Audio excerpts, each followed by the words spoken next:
Ka-Express, ano nga ba talaga ang susunod na hakbang ni Kai Sotto? Habang papalapit ng papalapit ang off-season at muling umiinit ang usapan tungkol sa kanyang NBA dream, isang malaking tanong ang bumabalot ngayon sa buong Philippine basketball community. Ano ang mangyayari kung wala pa ring NBA call-up? Babalik ba si Kai sa NBL Australia? Susubukan ba niya ang mas matinding competition sa EuroLeague? O tuluyan na niyang tatahakin ang nakakagulat na USNCAA route na ngayon ay isa ng seryosong option para sa mga international professional players?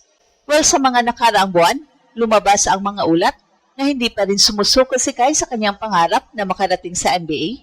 Ayon mismo sa mga pahayag na ibinahagi ng SBP leadership, kabilang sa mga pinag-aralan niyang landas ay ang NBA Summer League at maging ang posibilidad na maglaro sa USNCAA bilang bagong daan patungong NBA.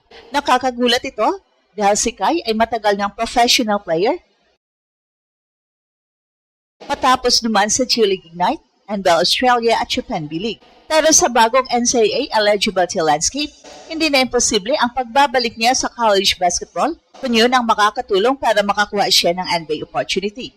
At kasabay nito, nananatiling buhay ang posibilidad ng pagbabalik ni Kai sa NBL Australia, isang liga na dati na niya pinasikatan kasama ang Adelaide 36ers. Well, sa katunayan, dati nang sinabi ni Kai na mahal niya ang NBL at bukas siya sa pagbabalik kung magkakaroon ng pagkakataon. Kaya ngayon, habang nag-aantay ang buong bansa sa susunod na desisyon ng Pinoy Giant, isang bagay ang malinaw, hindi pa tapos ang NBA dream ni Kai at maaring ang susunod niyang hakbang ang pinakamahalagang desisyon ng kanyang buong karera.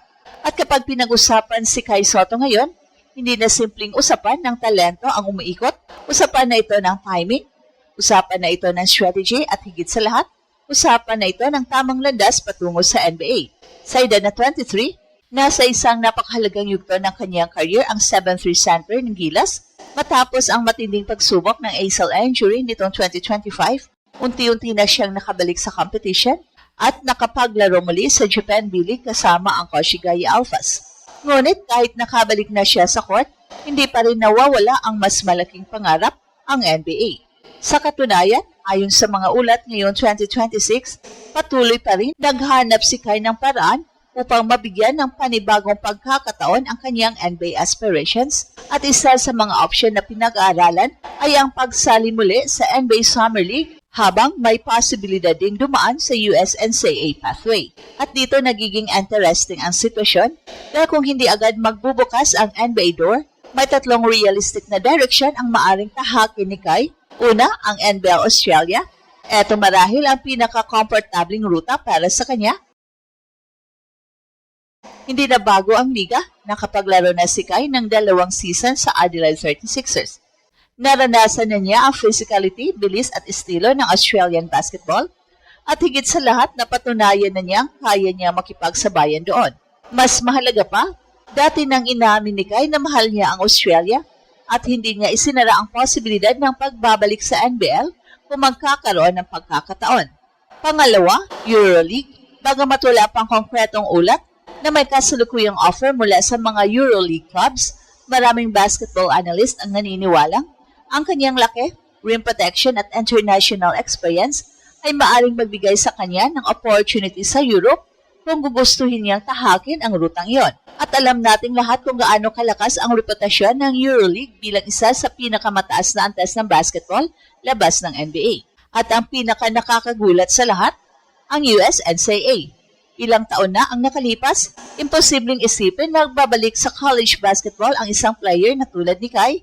Pero nagbago ang landscape, nagbago ang eligibility rules, at ngayon, may mga dating professional at international players na muling naglalaro sa NCAA bilang bahagi ng kanilang NBA pathway. Kaya naman, habang inaantay ng buong Pilipinas ang susunod na hakbang ng Pinoy Giant, isang bagay ang sigurado, hindi pa tapos ang laban, hindi pa tapos ang pangarap, at sa mga susunod na buwan, maaring mabuo ang pinakamahalagang desisyon sa buong basketball journey ni Kai. Pero kung susuring mabuti, hindi lamang talento ang magiging basihan ng susunod na hakbang ni Kai. Mas mahalaga ngayon ang tanong na, aling liga ang pinakamalapit magdala sa kanya sa NBA? Dahil sa puntong ito ng kanyang career, hindi na sapat ang simpleng paglalaro lamang. Kailangan ng tamang exposure, Kailangan ng tamang sistema at higit sa lahat, kailangan ng sitwasyong magpapakita sa mga NB Scouts na handa na siyang maging bahagi sa pinakamalaking liga sa mundo. Kung Australia NBL ang pag-uusapan, meron itong malaking advantage. Hindi na kailangang mag-adjust ni Kai. Kabisado na niya ang estilo ng laro. Kabisado na niya ang physicality.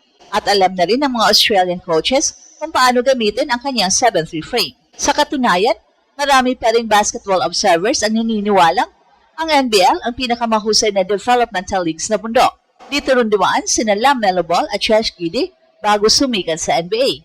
Kaya kung magkakaroon ng pagkakataong bumalik si Kai sa Australia, hindi yun magiging hakbang pataas. Sa halip, maaari ito maging isa pang strategic move patungo sa kanyang ultimate goal. Pero may isa pang ruta na mas agresibo at yun ang Europe.